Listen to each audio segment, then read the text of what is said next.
Hey, how you doing? Just want to make a quick little video on the corona update versus addiction and just maybe give you some helpful pointers if you're somebody that is in recovery from addiction and what to look out for with the coronavirus craziness that's coming along.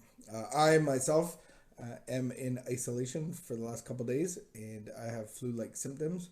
So I think right there, number one is kind of the shame of, I know like this is all coming out new. And so people, when I say like I have flu-like symptoms, they're all freaking out, go get tested.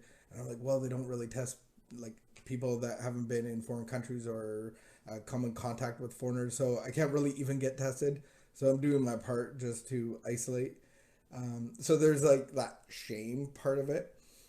And then even being sick, I know that us as alcoholics or drug addicts, we hate being sick. And so for me, I know that I never remembered ever getting sick. Yeah, because I just drowned it. And so maybe that could be a temptation if you're starting to feel sick. If you actually get this virus or get a flu, then that's something to look out for. Just be aware that we don't like to feel sick, so we try to drown it. Let's get some Jack Daniels and let's beat it to death, and no sickness will prevail in my body. I can just put enough alcohol in my body and I kill everything. I remember my early recovery, I was detoxing, and this is 2005, and I got a cold, and I was like, this is the worst thing. Oh my goodness, I have a cold. I'm coughing, I'm sneezing. I'm like, this is the worst feeling. I'm in early recovery, detoxing, and it was a battle in my mind not to go get a drink because I just didn't want to feel that way. So you have this just being sick in your body can cause issues in the mind to go and fix that through alcohol. And then just the shame around it. People are going, oh, you're the dirty kid. You have the C-19 virus. And just kind of that, like, the way people perceive you. And so there's that you want to drown. And then even the isolation thing. The isolation thing, I think, is extremely hard on early recovering people because they don't have necessarily the work in place. Things are still new.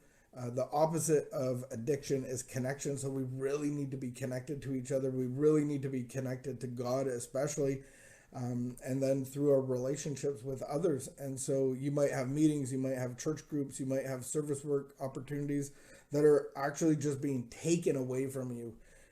Over the last couple of days, they shut down the NBA, they shut down the NHL and hockey.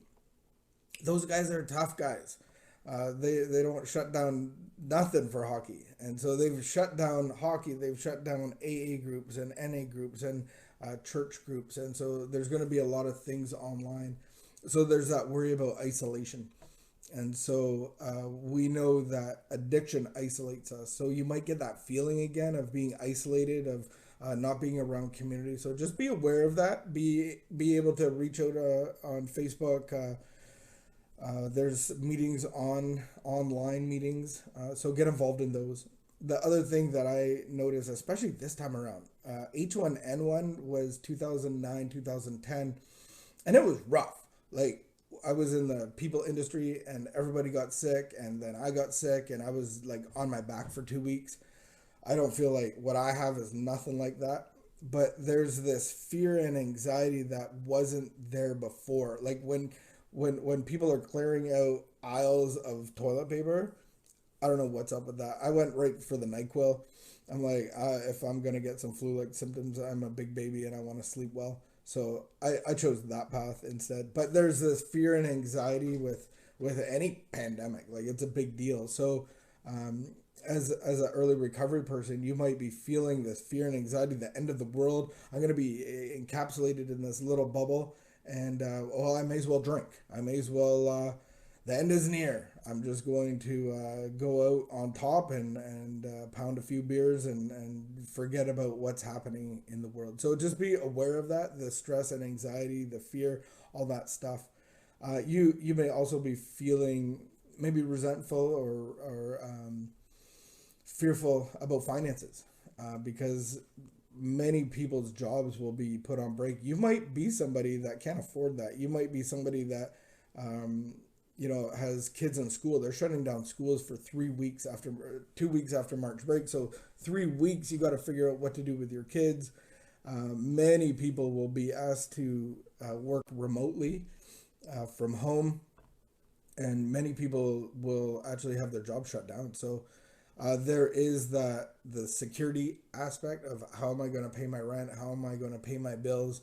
You're sick, you're isolated. There's this fear and anxiety of people just consuming everything for themselves at grocery stores, and then your finances. So there's a heavy burden on you emotionally.